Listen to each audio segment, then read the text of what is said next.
Hello दोस्तों, आप सबका मेरे इस चैनल इंडियन एक्स मुस्लिम पर स्वागत है, इस्तकबाल है, वेलकम है।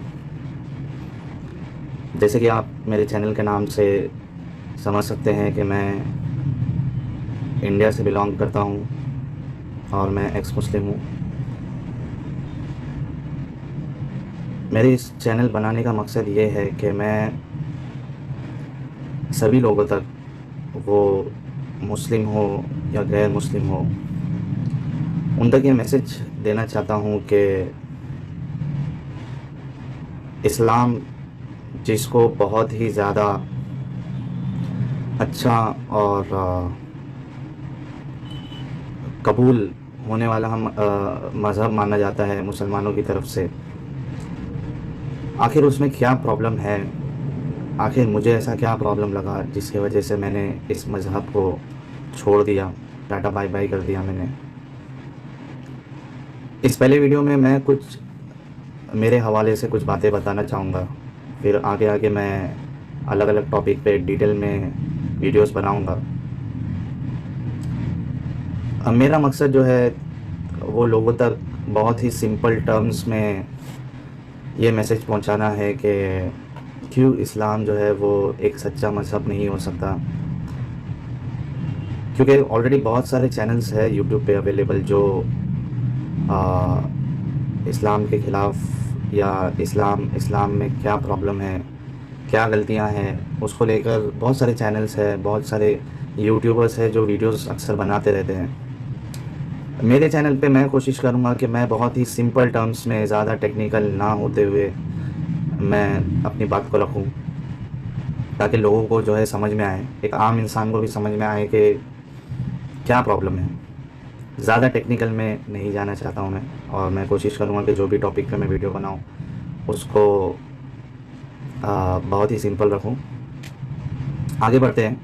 अब बहुत से लोगों को लगेगा कि यार, बहुत से लोगों को लगता है कि जो एक्स मुस्लिम यूट्यूबर्स है, जो चैनल बनाते हैं और वीडियोस बना रहे हैं, उनको लगता है कि ये कभी मुस्लिम थे ही नहीं, ये बस एक टैगलाइन लगा दिए हैं और इस्लाम के ख़िलाफ़ वीडियोस बना रहे हैं। तो मैं बताना चाहूँ कि जहाँ तक मेरा मामला है, मैं अभी तक की मेरी जितनी जितनी उम्र है, उसका मैंने 90% जो है वो इस्लाम को सीखने में, सीखना यानी कोई मदरसे में जाके सीखना नहीं, बल्कि उलमा से सीखना और लोगों से सीखना, बयानात सुनना, इसमें मेरी ज़िंदगी गुजर गई है। और एक वक्त में मैं बहुत कट्टर शिद्दत पसंद इस्लाम को मानने वाला शख्स था। मैं बहुत ज़्यादा इस्लाम को सच्चा मानने वाला, और मेरे जहन में ये बात भी रहती थी कि मुझे इस्लाम को जो है वो और लोगों तक भी पहुंचाना है, दावत करना है। क्योंकि बार बार ये आयत हम सुनते रहते थे। जाकिर नाइक का बहुत बड़ा फ़ैन था मैं एक टाइम पे। अब जाकिर नाइक के सब आर्ग्यूमेंट्स मुझे एकदम यूज़लेस और इलॉजिकल लगते हैं। तो जैसा कि ये आयत बार बार कही जाती थी, उदू इला सबील रब्बिका बिल हिक्मा वल मौइज़तिल हसना वजादिलहुम बिल्लती हिय अहसन, आप लोगों को अल्लाह की तरफ बुलाइए हिकमत के साथ। एग्जैक्ट मैं इसका माना नहीं बता रहा हूँ, लेकिन जो उसका मतलब है वो बता रहा हूँ कि आपको जो है लोगों को इस्लाम की दावत देना है हिकमत के साथ, अच्छे तरीके से, अहसन तरीके से। तो ये हमारा भी कभी ये, मतलब अभी तक की ज़िंदगी में आधे से ज़्यादा जो मकसद था वो यही था कि इस्लाम को मानना है, इस्लाम की हक्कानियत को लोगों तक पहुंचाना है। और मैं यानी इतना इसमें इसमें मतलब इसमें इतना इन्वॉल्व हो चुका था कि मैं दूसरे मज़हब के जो लोग हैं, जैसे हिंदूज़ है, क्रिश्चियंस है, इनसे मैं डिबेट करता था ऑनलाइन, या फिर चैट में, या फिर फ़ेस टू फेस दोस्तों के साथ, कलीग्स के साथ। इनसे मैं डिबेट किया करता था इस्लाम को सच्चा साबित करने के लिए। हालांकि जो मुसलमान हैं उनको ये पता है कि मुसलमानों में खुद इस्लाम में कई फ़िरके हैं। हनफ़ी है, मालिकी है, हम्बली है, मसलक के एतबार से अहले हदीस है, देवबंदी है, बरेलवी है, कादियानी है, शिया है। बहुत सारे मसलक फ़िरके हैं इस्लाम में और हर कोई अपने आप को सच्चा ही बोलता है। तो मैं जिस फ़िरके से बिलॉन्ग करता था, मसलक से बिलॉन्ग करता था, मैं उसको साबित करने के लिए जो दूसरे फ़िरके के लोग हैं उनके साथ भी मैं मुनाज़रे करता था। तो मुझे बहुत ही अच्छी तरीके से मैं मुसलमानों की मेंटालिटी को समझता हूँ कि एक मुसलमान कैसे सोचता है, अगर शिया अगर वो है तो कैसे सोचता है, अगर बरेलवी है तो उसकी क्या सोच है, क्या लॉजिक है उसका, देवबंदी है तो क्या सोचता है, अहले हदीस है तो क्या सोचता है, शिया है तो क्या सोचता है, कादियानी है तो क्या उसकी मेंटालिटी होगी, किस तरीके से सोचता है वो। ये सब मैं बहुत अच्छी तरीके से जानता हूँ। मुसलमानों की आम तौर पे सोच क्या होती है ये भी बहुत अच्छी तरीके से मैं जानता हूँ। तो मैं इस तरीके से मैं आप लोगों को ये बात समझाने की कोशिश करूँगा मेरे अगले वीडियोस में भी, कि जिस लॉजिक से जो चीज़ हम लोगों को बताते हैं उसी में इस्लाम जो है वो फिट नहीं बैठता है, सच्चाई नहीं दिखती है उसमें। तो मैं कोशिश करूँगा कि ये मेरी वीडियोस जो है मैं ख़ास मुसलमानों के लिए बनाना चाहता हूँ कि हम जो इस मज़हब को इतना सच्चा मानते हैं और अल्लाह के नबी सल्लल्लाहु अलैहि वसल्लम को दुनिया का सबसे बेहतरीन इंसान मानते हैं, ये बिल्कुल गलत चीज़ है। आप ये जानने की कोशिश मत कीजिए कि मैं कौन हूँ। आप ये जानिए, आप ये देखिए, आप मेरी बातों को सुनिए और इस पे गौर करें कि मैं बोल क्या रहा हूँ। हम ये कहते हैं ना कि अल्लाह के नबी सल्लल्लाहु अलैहि वसल्लम ने फरमाया कि सच्ची बात अगर तुमको इस शैतान भी दे दे तो उसे कबूल कर लो। वो हदीस भी है ना फेमस, सहाबा को शैतान जो है वो इंसानी शक्ल में आया और आयतुल कुर्सी के बारे में बताया। जब सहाबा ने अल्लाह के नबी सल्लल्लाहु अलैहि वसल्लम से बताया ये मसला कि ऐसा ऐसा मसला हुआ था, तो अल्लाह के नबी सल्लल्लाहु अलैहि वसल्लम ने फरमाया था कि था बहुत बड़ा झूठा वो, लेकिन बात सच्ची कह के गया है। तो अब इस बात पे गौर करिए कि मैं बात क्या बता रहा हूँ। आप ये जानने की कोशिश मत करिए कि मैं कौन हूँ, कहाँ से हूँ। हाँ, बस इतना जान लीजिए कि मैं इंडिया से हूँ और मेरा ये वीडियो जो है उन नॉन मुस्लिम्स के लिए भी है जो आम तौर पर मुसलमानों से बात करते हैं और उनके पास बहुत सारी बातों का जवाब नहीं होता है कि किस तरीके से इनको जवाब देना है, सिंपल सी चीज़ में कैसे इनसे बात करना है। तो आपको भी मेरी वीडियो सुन के बहुत सा नॉलेज आ जाएगा कि बात कैसे करना है। अगर कोई मुसलमान, कोई आलिम आपके सामने आता है और वो क्या क्या आपके सामने दलीलें रख सकता है, किस तरीके से आपको घुमाने की कोशिश करेगा, वो सब मैं आपको बताऊंगा और उसका जवाब कैसे देना है वो भी मैं कोशिश करूंगा। वो भी एकदम सिंपल सी लैंग्वेज में, यानी सिंपल तरीके से, टेक्निकल नहीं होते हुए ज़्यादा। तो अगर किसी को ये डाउट लग रहा है कि यार मैं कोई मुसलमान नहीं था पहले से, तो देखिए मैं आपके दिल की तसल्ली के लिए मैं कुरान की कुछ आयतों की तिलावत कर देता हूँ। आप सुन के खुद समझ जाओगे कि हाँ मैं मुसलमान ही था। चलिए मैं सूरह फातिहा की तिलावत कर देता हूँ। सूरह फातिहा आप लोगों को पता है ना, इसके बिना नमाज नहीं होती है।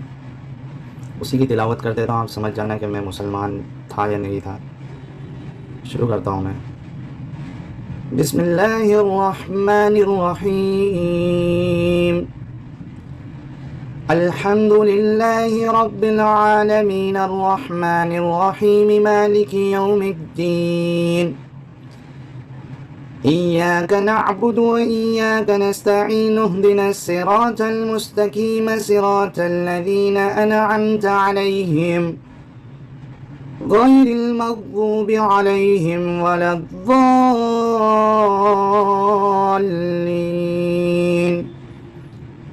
आमीन। आपने सुना, मैंने सूरह फातिहा की तिलावत की है। तो आप तसल्ली कर ले कि मैं एक मुसलमान ही हूँ और आप सोचिए कि मैंने इतना, यानी कुरान की तिलावत मैंने इतने अच्छे से की।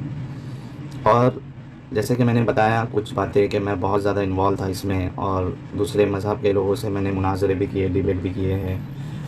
तो फिर क्यों मैंने इस्लाम को छोड़ दिया? हालांकि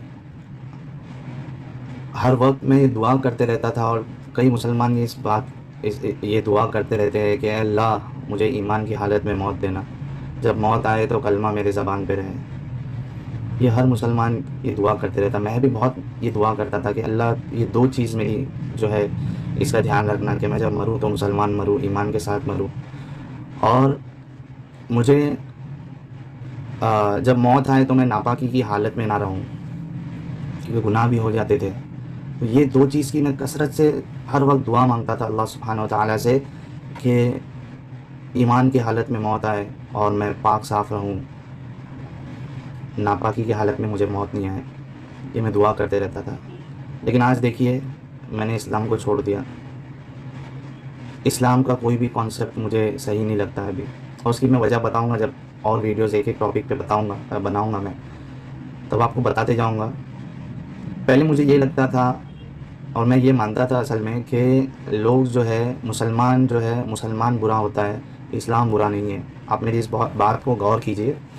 और यही चीज़ जो है ये कई मुसलमान और आलिम जो होते हैं वो यही चीज़ बताते हैं गैर मुसलमानों को भी, जब कोई नाम ख़राब होता है, जब कोई उल्टा काम करता है, कि मुसलमान जो है वो ख़राब हो सकता है, इस्लाम जो है वो ख़राब नहीं है। इस्लाम में कोई प्रॉब्लम नहीं है, मुसलमानों में प्रॉब्लम हो सकता है। मेरा भी यही मानना था पहले, लेकिन अब मेरा मानना है कि मुसलमान तो गलतियां करते ही हैं, लेकिन उससे ज़्यादा प्रॉब्लम, उससे ज़्यादा जो ख़राबी है वो इस्लाम में है। और जिस नबी के लिए हम मरने मारने के लिए तैयार हो जाते थे, जो मुसलमान अभी भी करते हैं, और मैं खुद ऐसा था कि नबी की शान में कोई गुस्ताखी करते तो खून खौल उठता था मेरा भी। लेकिन मैंने जब उस सिक्के का, अल्लाह के नबी सल्लल्लाहु अलैहि वसल्लम की ज़िंदगी के 2 सिक्के हैं, 2 पहलू हैं, ऐसा अगर मैं बोलूँ, एक सिक्के के 2 पहलू हैं। एक पहलू वो है जो हमें बताया जाता है बचपन से लेके बुढ़ापे तक, और एक दूसरा पहलू भी है उसका। तो मैंने जब दूसरा पहलू जब उनका देखा, पढ़ा, तहकीक किया, तो मुझे पता चला कि नहीं, ये इतना जिसको हम सच्चा मान रहे हैं वो एक्चुअली वो सच्चाई या वो अच्छाई उनमें नहीं है। देखो, मैं किसी की जो उसका जो मानना है, बिलीफ है, उस पे मैं उनको तकलीफ़ नहीं पहुंचाना चाहता हूं, तो मैं बहुत ही अदब से बात करूंगा। लेकिन जो है वो तो है, जो गलत है वो तो है। गलती को गलती मानना चाहिए, हक़ को तस्लीम करना चाहिए। और ख़ास करके मेरी मेरी रिक्वेस्ट उन लोगों से है जो अपने आप को अहले हदीस कहते हैं, और दूसरे मसलक के लोगों को जो ताना देते हैं कि हक़ को कबूल करना चाहिए, सच्चाई को कबूल करना चाहिए। तो मेरी उन लोगों से भी अपील है कि इन सब बातों को आप समझिए, गौर कीजिए, और देखिए कि वाकई में क्या इस्लाम सच्चा मज़हब है। क्या अल्लाह के नबी सल्लल्लाहु अलैहि वसल्लम, जिनके लिए हम जान लेने और देने तक में आ जाते हैं, तो क्या वाकई में वो बंदा वैसा है, यानी उनका जो कैरेक्टर है क्या वैसा है? देखिए, आप हवाले दिए जाते हैं और मैं भी हवाले दूंगा। आप देखिए, हवाले जाके चेक करिए और सच्चाई को कबूल करिए आप भी, वरना ये दुनिया जो है ना, ये जंग का अड्डा बन जाएगा। ये तो अच्छा है कि हम नसीब वाले हैं कि इंडिया जैसे देश में, अगर इस्लामिक कंट्री में होते, सीरिया में होते, जहाँ पे हमेशा दंगे फसाद, किसी की जान की कोई परवाह नहीं, तो सोचिए हमारा क्या हाल होता। तो आप इस बात पे गौर करिए। मोटी मोटी चीज़ें मैं बता दूं कि मैंने इस्लाम क्यों छोड़ा, और इस वीडियो में, वरना ये वीडियो बहुत ज़्यादा लंबी हो जाएगी। मैं मोटी मोटी चीज़ें बता दूं आपको, उसके बाद फिर एक एक टॉपिक पे मैं अलग अलग वीडियो बनाता रहूँगा, शॉर्ट वीडियो, ताकि लोगों को आसानी से समझ में आ जाए। तो पहली चीज़ तो ये है कि मुझे पहले मुसलमानों की हरकतों पे बहुत चिढ़ आया करती थी, क्योंकि हम कॉलेज में पढ़े हैं, ग्रेजुएशन किए, ऑफिस में काम किए हैं, तो अलग अलग लोगों से हमारा पाला पड़ता है। जैसा हमारे जो फ्रेंड्स थे वो हिंदू भी थे, क्रिश्चियन भी थे, मुसलमान भी थे। तो जब आप और लोगों के साथ जब आपका उठना बैठना हो, तो तब आपको कभी कभी ये एहसास होता है कि हम जो हरकतें करते हैं उससे हो सकता है कि सामने वाले को तकलीफ़ हो। तो मेरा जो प्रॉब्लम था पहले, हालांकि मैं बहुत कट्टर मुसलमान था एक टाइम, तो प्रॉब्लम ये था कि जैसे मुसलमानों की कुछ हरकतों पे मुझे बहुत गुस्सा आता था। जैसे मुहर्रम में जुलूस निकालते थे, ईद मिलादुन्नबी पे जुलूस निकालना, उसमें डीजे बजाना, नाचना, टपोरीगिरी करना, चमड़ीगिरी करना। तो ये देख के चिढ़ आती थी कि ये जो है इस्लाम का नाम ये लोग बदनाम कर रहे हैं। ये लोग, इनका इस्लाम से कोई लेना देना नहीं है ये सब चीज़ों का, ये इस्लाम को बर्बाद कर रहे हैं। तो ये चिढ़ आती थी। उसी तरीके से लाउड स्पीकर पे फजर का वक्त है, बाकी भी औकात में ज़ोर ज़ोर से अज़ान का पढ़ना, फिर अज़ान से पहले दरूद, फिर अज़ान के बाद अलग दुआ, दरूद, ये जो भी तरीका है। तो उससे मेरे को चिढ़ आती थी कि क्यों, क्या हम बिना बोंगे के अज़ान नहीं दे सकते? क्या ये बोंगे में ही करना ज़रूरी है? ये सब मुझे चिढ़ आती थी पहले। तो मुझे मुसलमानों पे चिढ़ आती थी कि मुसलमान क्यों ऐसी हरकत करते हैं जिससे इस्लाम का नाम ख़राब होता है। इस्लाम से इतनी शदीद मोहब्बत थी, अल्लाह के नबी सल्लल्लाहु अलैहि वसल्लम से इतनी शदीद मोहब्बत थी कि इन हरकतों पर चिढ़ाया करती थी मुझे।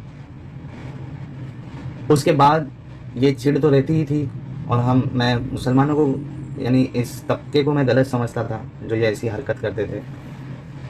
उसके बाद फिर मीडिया में मुसलमान और हिंदुइज़्म पे यही डिबेट चालू रहती थी। वहाँ पे भी वो जो मौलवियों को बिठाते हैं उनकी बात सुन के भी चिढ़ आती थी कि यार ये तो जवाब ऐसा नहीं है, घुमाना फिराना, मतलब जवाब में गोल घुमाना, ऐसा तो इस्लाम है नहीं। हाँ है, इस्लाम तो कट्टरता है उसमें, तो ठीक है, जिसको मानना है माने, जिसको नहीं मानना है नहीं माने।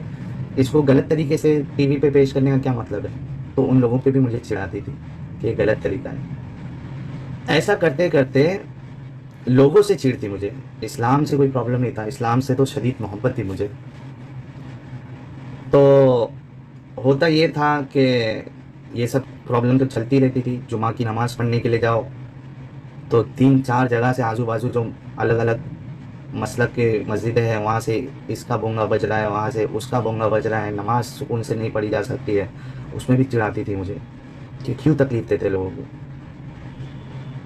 क्यों तकलीफ़ देते हैं ये लोग, क्यों बिना बोंगे के नमाज नहीं अदा की जा सकती है, क्यों ये सब बोंगे में ही किया जाता है। ये मुझे तकलीफ़ होती थी। क्या अल्लाह सुब्हानहू व तआला जो है बिना बोंगे के हमारी इबादतों को सुनेंगे नहीं, पहुँचेगी नहीं उन तक? तो क्यों ऐसा करते लोग? ये सब चिढ़ थी मुझे। बाद में जब, अब असल में होता क्या है कि जब, जैसे मैंने बताया कि और मज़हब के लोगों के साथ भी मैं डिबेट मुनाज़रे करता था, तो होता क्या है कि जब आप दूसरे मज़हब वालों को उनकी गलतियाँ बताओगे, उनके मज़हब में क्या प्रॉब्लम है, गंदगी है, वो बताओगे, तो वो भी तो आपके मज़हब में जो गंदगी है उसको सामने रखेगा। तो ऐसा होता था कि जब मैं डिबेट करता था हिंदू से, क्रिश्चियन से, बाइबल के हवाले देना, गीता के हवाले देना, वेदा के हवाले देना, क्योंकि ज़ाकिर नाइक को बहुत सुनते थे, वो रट लिए थे कुछ चीज़ें, यजुर्वेद की कुछ लोग रट लिए, गीता के श्लोक रट लिए, बाइबल के कुछ वर्सेस रट लिए और बहस करना शुरू कर दिए लोगों के साथ। तो जब हम दूसरों को उनकी गलतियाँ बताएंगे तो वो भी हमारे अंदर जो खामियां हैं, खराबियां हैं, गंदगियां हैं, वो भी तो बताएगा। लेकिन एक वक्त था जब ये करता था, और वो जब गंदगी हमारी बताते थे, जो जो गलत चीज़ें हैं, तो वो उतना जो है माइंड पे इफ़ेक्ट नहीं करती थी। यानी थोड़ी देर के लिए लगता था अरे यार इसका क्या जवाब हो सकता है, लेकिन फिर ठीक है, वो इतना दिमाग में नहीं बैठती थी वो चीज़ें। लेकिन जैसे जैसे एज गुजरती गई, मैच्योरिटी आती गई, बाद में समझ में आने लगा कि यार ये तो, इसका तो कोई जवाब हो ही नहीं सकता है, इसको तो किसी तरीके से भी अच्छा काम नहीं माना जा सकता है, तो कैसे ये मज़हब सच्चा हो सकता है। तो ऐसी बहुत सारी चीज़ें थी जो बिल्कुल दिमाग में जो है वो जहन में एकदम गड़बड़ कर चुकी थी कि यार ये कैसे पॉसिबल है कि इस्लाम में ऐसी ऐसी चीज़ें, और ये तो इंसानियत के एकदम खिलाफ है ये सब चीज़ें। और उसका एक तरीका जो मैंने अपनाया कि मैं उन चीज़ों को अपनी फैमिली के ऊपर फिट करके देखने लगा कि क्या अगर ऐसा मेरी फैमिली के साथ हो तो क्या मैं इसको सही मानूंगा। आप इस बात को गौर कीजिए कि आप जो चीज़ें मैं आगे भी जब बताते जाऊंगा, आपका एक काम ये है कि उस चीज़ को अपने ऊपर रख के देखिए कि मेरे साथ अगर ऐसा हो, मेरी फैमिली के साथ अगर ऐसा हो, तो क्या मैं इसको सही मानूंगा, क्या मैं पसंद करूंगा कि मेरे साथ मेरी फैमिली के साथ ऐसा हो। तब हो सकता है कि आपके समझ में आए कि नहीं ये गलत है। वरना अगर आप इस्लाम के चश्मे को पहन के रखोगे तो कोई भी चीज़ आपको गलत नहीं लगेगी। रेप आपको रेप नहीं लगेगा, आप उसका दिफा करते बैठोगे। आपको गलतियाँ गलतियाँ नज़र नहीं आएगी, आप उसका दिफा करते बैठोगे। आप अपने आप को उसमें रखो, अपनी फैमिली को रखो, अपनी माँ को रखो, बहन को रखो, बीवी को रखो, और फिर सोचो कि क्या ये सही है या गलत है। हकीकत को अपनाओ, हकीकत को एक्सेप्ट करो। इस्लाम ने इस बात को, हर व्यूअर जो है वो गौर कीजिए कि इस्लाम ने दो चीज़ का सहारा लिया है। एक तो है डर और दूसरा है लालच। आप इस्लाम के हर एक चीज़ को देख लीजिए, उसमें आपको ये दो में से कोई एक चीज़ ज़रूर मिलेगी। ये डर, या डर दिखाया गया है या लालच दी गई है। जन्नत की लालच, जहन्नम का डर। नमाज नहीं पढ़ोगे तो ये सज़ा मिलेगी, ये आज़ाब मिलेगा, पढ़ोगे तो ये मिलेगा, जिहाद करोगे तो हूरें मिलेगी, जन्नत मिलेगी सीधा। हर जगह पे डर कि वो मोटी मोटी चीज़ें जिनकी बुनियाद पर मैंने इस्लाम को छोड़ दिया, या मुझे ये पक्का यकीन हो गया कि इस्लाम कोई ये सच्चा मज़हब नहीं है, ये भी इंसान के द्वारा ही बनाया गया ये मज़हब है, और इसमें बहुत सारी खामियां हैं, और ये खुदा की तरफ से तो हो ही नहीं सकता है, क्योंकि इसमें कई ऐसी चीज़ें हैं जो इंसानियत के बिल्कुल ख़िलाफ़ लगती है आज की तारीख में। और बस वही चीज़ों को मैं डिटेल में आगे वीडियोस में बताऊंगा। खैर, जो मोटी मोटी चीज़ें हैं जिसकी बुनियाद पे मैंने इस्लाम को छोड़ दिया, उसमें से जो सबसे ज़्यादा मेरे जहन में जो असर करी थी चीज़, वो थी जो इस्लाम में बांदियों का सिस्टम है, सेक्स स्लेवरी वाला जो सिस्टम है, वो मेरे जहन को बस एकदम झंझोड़ के रख दी थी कि ये कैसे हो सकता है यार। एक मज़हब जो सच्चा मज़हब अपने आप को कहता है, दावा करता है, और जो मज़हब का जो नबी है, रसूल है, उसको रहमतुल लिल आलमीन कहा गया है, पूरे आलमीन पे, सिर्फ दुनिया पे नहीं, सारी कायनात में उसको रहमत बना के भेजा गया है। वो ये जो सेक्स स्लेवरी वाला सिस्टम है, उसमें रहम नाम की जो चीज़ मुझे दिखाई नहीं दे रही थी। जो कॉन्सेप्ट था, जो तरीका था अल्लाह के नबी सल्लल्लाहु अलैहि वसल्लम का, और आपके असहाब जो थे, जो सहाबा थे, उनका जो तरीका था, वो बिल्कुल इंसानियत में फिट ही नहीं होता है। तो ये एक बहुत बड़ी वजह थी। इस सेक्स स्लेवरी को एक अलग अंदाज में मैं डिटेल में इसके ऊपर भी एक वीडियो बनाऊंगा। आप लोगों की सपोर्ट की बहुत सख्त ज़रूरत है मुझे, क्योंकि कोई खुदा तो है नहीं जो डायरेक्टली मुझे सपोर्ट करेगा। आप लोगों के सपोर्ट की ज़्यादा ज़रूरत है। तो एक कॉन्सेप्ट सेक्स स्लेवरी वाला, वो मेरे जहन को बहुत एक्टिवेट, अगर मैं बोलूँ कि मुझे उस चीज़ ने बहुत पागल कर दिया कि कैसे सच्चे मज़हब में ऐसी चीज़ें हो सकती हैं। दूसरी चीज़ जो थी वो अल्लाह के नबी मोहम्मद सल्लल्लाहु अलैहि वसल्लम और आयशा रज़ियल्लाहु अन्हा की जो शादी है। अल्लाह के नबी सल्लल्लाहु अलैहि वसल्लम 50 के ऊपर की उनकी उम्र है जब आपकी शादी आयशा रज़ियल्लाहु अन्हा के साथ होती है, और आयशा रज़ियल्लाहु अन्हा की उम्र बस 6 साल जब शादी होती है, और 9 साल में मैरिज उनकी कंज्यूमेट भी हो जाती है। तो ये भी चीज़ बिल्कुल मतलब इसका कोई लॉजिकल आंसर मिल ही नहीं रहा था कि इसको कैसे दिफा किया जाए। हालांकि एक टाइम था जब मैं और लोगों के साथ डिबेट्स करता था, हिंदूज के साथ, क्रिश्चियन के साथ, तो उसमें कोशिश, कभी कोई ये पॉइंट लेके आता तो हमारी कोशिश ये होती थी कि किसी तरीके से उसको ऐसा जवाब दिया जाए कि वो इस पे कुछ बोल ना सके। लेकिन अब बिल्कुल जो भी जवाबात हम देते हैं, या जो हमारे उलमा, मुसलमानों के जो आलिम हैं, उलमा है, वो जो इस टॉपिक पे जवाबात देने की कोशिश करते हैं, डिफेंड करने की कोशिश करते हैं, वो बिल्कुल इलॉजिकल है। मतलब उसको लॉजिक से या उसको सही साबित नहीं किया जा सकता। तो ये एक चीज़ थी जो सारी वजूहात में एक वजह बनी मेरे इस्लाम छोड़ने की। उसके बाद ये जब चीज़ें मेरे सामने आई, फिर मैंने और भी चीज़ों का मुताला किया, देखा उसमें कि क्या कॉन्सेप्ट है। जब ये दो कॉन्सेप्ट भी क्लियर नहीं हो रहा है तो बाकी चीज़ें क्या है। फिर जो गाइडेंस का पूरा कॉन्सेप्ट है इस्लाम में, हिदायत और गुमराही का, उसमें भी कोई लॉजिकल एक्सप्लेनेशन या आंसर मुझे नहीं मिला। हालांकि मैंने कई उलमा से इस पर बात की है, समझने की कोशिश की, और जो काफ़ी जो स्कॉलर्स जो ऑनलाइन मौजूद है उनके मैंने इन टॉपिक्स पे बहुत सारे वीडियोस देखे हैं, सुने हैं, पर उनसे भी कोई ऐसा तसल्ली बख्श जवाब नहीं मिल पा रहा था मुझे। तो ये भी एक बहुत बड़ी वजह बनी, जो इसके ऊपर भी मैं एक वीडियो बनाऊंगा डिस्क्रिप्शन में। जो इस्लाम में हिदायत और गुमराही का कॉन्सेप्ट है, बहुत ही ज़्यादा कंफ्यूजिंग है और वो सर्कल में घूमता रहता है, कोई उसको उसका दिफा नहीं कर सकता उस पर जो सवालात उठते हैं। तो ये चीज़ थी। फिर जन्नत जहन्नम का कॉन्सेप्ट, लोगों की ज़िंदगी देने का जो मकसद है उसका कॉन्सेप्ट। फिर अल्लाह रहम दिल है, 70 माह की मोहब्बत रखने वाला है, ये वाली चीज़ भी बिल्कुल फिट नहीं हो रही थी। और यानी जो भी कॉन्सेप्ट इस्लाम ने दिए हैं, हालांकि मैं ये नहीं कहूँगा कि सारी चीज़ें इस्लाम में गलत है, बहुत सारी अच्छी चीज़ें भी हैं, लेकिन उन अच्छी चीज़ों के होते हुए ये जो कॉन्सेप्ट जो गलत है, ये इसको इग्नोर नहीं किया जा सकता, इसको बिल्कुल इग्नोर नहीं किया जा सकता, क्योंकि इस्लाम ही एक ऐसा मज़हब है जिसमें इतनी कट्टरता है कि वो हर एक बाकी मज़हब को गलत समझता है और अपने मज़हब को सच्चा समझता है। उसके नज़दीक बाकी कोई मज़हब की कोई औकात ही नहीं, कोई वैल्यू नहीं है। साफ साफ इस्लाम में कहा गया है कि अगर इस्लाम के सिवा कोई और मज़हब लेके आओगे, फॉलो करके आओगे, तो उसको कबूल नहीं किया जाएगा।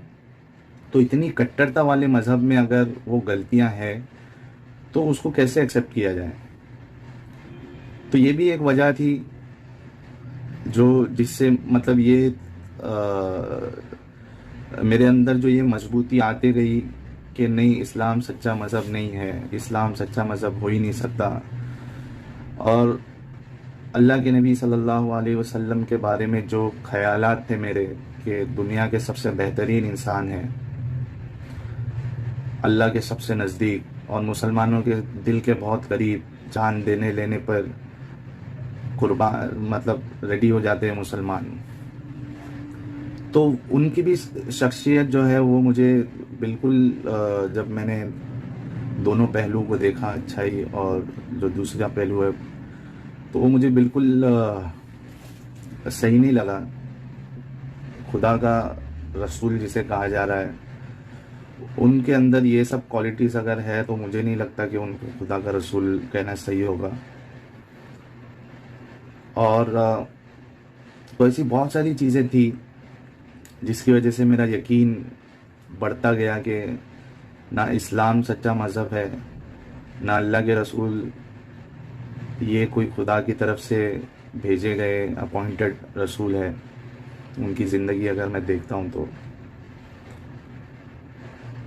और इस्लाम में हर चीज़ जो है वो थोपी गई है लोगों पर, मुसलमानों पर। मुसलमान असल में मैं कहूँगा कि मुसलमान के अंदर बेवकूफ़ी है, और जो बचपन से जो जहन में घुसा दिया गया है, बस उसी बुनियाद पे ये मुसलमान जो है वो गलत को गलत मानते भी नहीं है। तो उनके लिए मैं ये एडवाइस देना चाहूँगा कि आप खुले जहन से इस चीज़ों को जो बताया जाता है उसको आप खुले जहन से सोचिए, और फिर उसके बाद फैसला करिए कि वाकई में क्या इस्लाम खुदा की तरफ से है, ये सच्चा मज़हब है। क्योंकि इसमें पूरी ज़िंदगी वेस्ट हो जाती है, इंसान की पूरी लाइफ उसकी वेस्ट हो जाती है इस्लाम को फॉलो करने की चक्कर में। क्योंकि हर इसके जो अरकान हैं, हर अमल जो बताया गया है वो सब थोपा हुआ है, ज़बरदस्ती है, कोई चॉइस नहीं दी गई है। 5 टाइम की नमाज आपको पढ़ना ही है, कोई चॉइस नहीं है उसमें, नहीं पढ़ोगे तो सज़ा मिलेगी। लोगों पे थोपा गया है, रोज़ा लोगों पे थोपा गया है, ज़कात लोगों पे थोपी गई है, तो मुसलमानों पे भी ये थोपा गया है। और जो गैर मुसलमान थे वो ज़माने में, उनके साथ तो जुल्म की हद पार कर दी गई थी। ये सब तो डिटेल्स में मैं एक एक टॉपिक जब लूँगा तो उसमें ये सब चीज़ डिस्कस करूँगा। फ़िलहाल वीडियो बड़ी ना हो जाए, क्योंकि इसके पहले वाली वीडियो बहुत बड़ी हो चुकी थी। मैंने मोटी मोटी चीज़ें आपको बता दिया कि कौन सी वो चीज़ें थी जिसकी बुनियाद पे मैंने इस्लाम को तर्क कर दिया, छोड़ दिया। और मैं उन मुसलमानों से भी कहना चाहूँगा कि जिनको लगता है कि एक इंसान को पहले खुद से फ़ैसला लेने से पहले, खुद से समझने से पहले किसी आलिम के पास जाकर हर एक चीज़ को समझना चाहिए, क्योंकि दूसरे लोग उनको गुमराह कर देते। मैं उनसे कहना चाहूँगा कि मैंने कई आलिमों से रब्ता किया है, उनसे सवालात किए हैं, ये चीज़ को समझने की कोशिश की है। बहुत से मैंने ऑनलाइन वीडियोस देखे हैं जो एक्सप्लेनेशन या दिफा करने की कोशिश इस्लामिक स्कॉलर्स करते हैं। वो सब मैंने हर चीज़ किया है, और मैंने ये भी आपको बताया कि मैं खुद एक कट्टर मुसलमान था, लोगों के साथ मुनाजरे, डिबेट्स किया करता था। तो आप समझिए इस चीज़ को। और मैं सभी व्यूवर्स से मैं फिर से रिक्वेस्ट करना चाहूँगा कि आप मेरी आवाज़ बनिए, लोगों तक इसको पहुँचाइए।